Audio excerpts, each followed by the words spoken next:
Telugu Desam party నుంచి ఆమె రాజకీయ అరంగేట్రం చేశారు. వైఎస్ఆర్ కాంగ్రెస్ పార్టీలో చేరి మంత్రి అయ్యారు. రాజకీయాలలోకి వచ్చి షార్ట్ టైంలోనే పొలిటికల్ గా పాపులారిటీ తెచ్చుకున్నారు. ఎంత స్పీడ్ గా ఫేమస్ అయ్యారో అంతే వేగంగా వివాదాలు, ఆరోపణలు ఆమెను చుట్టుముట్టాయి. అంతేకాదు సొంత పార్టీ నేతలు కూడా మాకొద్దు బాబోయ్ అని ఆమెపై తిరుగుబాటు చేశారు. కానీ పార్టీ అధిష్టానం మాత్రం అప్పుడు ఇప్పుడు ఆ మాజీ మంత్రికే ప్రాధాన్యమిస్తుంది. ఇంతకీ ఎవరా మాజీ మంత్రి? సొంత పార్టీ నేతలే ఆమెను ఎందుకు వ్యతిరేకిస్తున్నారు?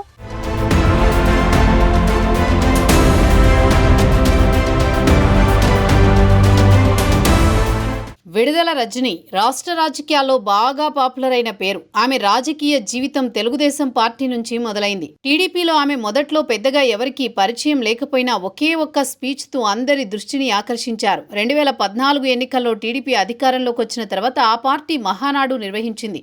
తాను సైబరాబాద్లో చంద్రబాబు నాటిన మొక్కనంటూ ఆ మహానాడులో రజనీ చేసిన వ్యాఖ్యలు బాగా వైరల్ అయ్యాయి. అంతేకాదు నాటి ప్రతిపక్ష నేత జగన్మోహన్ రెడ్డిని రాక్షసుడు అంటూ తీవ్ర విమర్శలు చేసి అందరి దృష్టిని ఆకర్షించారు రజని.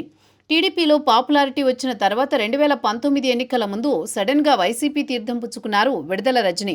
ఆ ఎన్నికల్లో చిలకలూరిపేట నుంచి వైసీపీ అభ్యర్థిగా పోటీ చేసి అప్పటి మంత్రి ప్రత్తిపాటి పుల్లారావుపై సంచలన విజయం సాధించారు.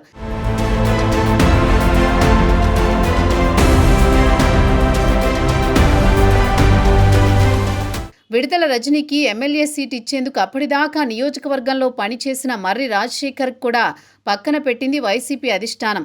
అధికారంలోకి వచ్చాక ఎమ్మెల్సీ ఇస్తామని ఆయనకు హామీ ఇచ్చారు. అయితే ఎమ్మెల్యే అయిన తర్వాత విడుదల రజని అసలు రాజకీయ చదరంగం ప్రారంభించారు.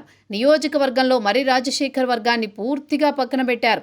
అప్పటి నరసరావుపేట ఎంపీ లావు శ్రీకృష్ణదేవరాయలు అనుచర వర్గాన్ని కూడా నియోజకవర్గంలో కాలు పెట్టనీయలేదు. మర్రి రాజశేఖర్కి ఎమ్మెల్సీ అవకాశం వచ్చిన ప్రతిసారి రజని అడ్డుకున్నారనే ప్రచారం ఉంది. సొంత పార్టీ నేతలతో ఢీ అంటే ఢీ అంటూనే తన ఇమేజ్ని పెంచుకున్నారు విడుదల రజని.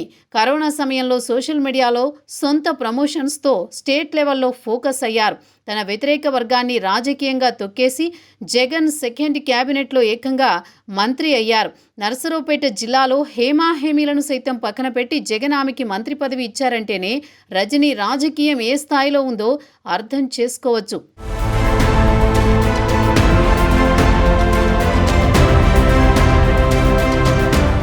అయితే మంత్రి అయ్యాక విడుదల రజని సొంత క్యాడర్ని సైతం పక్కన పెట్టడంతో ఆమెపై నియోజకవర్గంలో మెల్లగా అసంతృప్తి రాజుకుంది. దీంతో జగన్ గత ఎన్నికల్లో ఆమెని గుంటూరు పశ్చిమ నియోజకవర్గం నుంచి పోటీ చేయించారు. అయితే టీడీపీ అభ్యర్థి మాధవి చేతిలో రజని ఓడిపోయారు. విడుదల రజని తీరు మొదటి నుంచి వివాదాస్పదంగానే ఉంది. ఓవైపు నియోజకవర్గ నేతలను అణచివేయడం, మరోవైపు పక్క నియోజకవర్గ నేతలతో సఖ్యత లేకపోవడం మైనస్ అయింది. అలాగే నమ్ముకున్న క్యాడర్ని కూడా పట్టించుకోలేదనే విమర్శలొచ్చాయి. వీటికి తోడు పదవి పోయిన తర్వాత ఆ మాజీ మంత్రిపై అవినీతి ఆరోపణలు భగ్గుమన్నాయి. ఎడ్లపాడులో ఓ స్టోన్ క్రషర్ యజమానిని బెదిరించి 2 కోట్లు డబ్బు డిమాండ్ చేశారని ఆరోపణలు వచ్చాయి.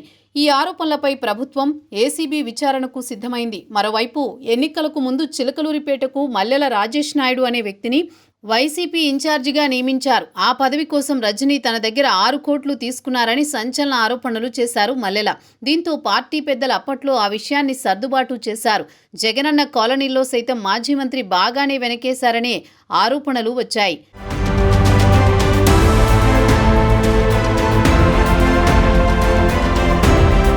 గత ఎన్నికల తర్వాత విడుదల రజనిని మళ్లీ చిలకలూరిపేట అసెంబ్లీ ఇన్ఛార్జిగా నియమించారు జగన్మోహన్ రెడ్డి. రజనీకే మళ్లీ నియోజకవర్గ బాధ్యతలు ఇవ్వడంతో సొంత పార్టీ నుంచే అసమ్మతి భగ్గుమంది.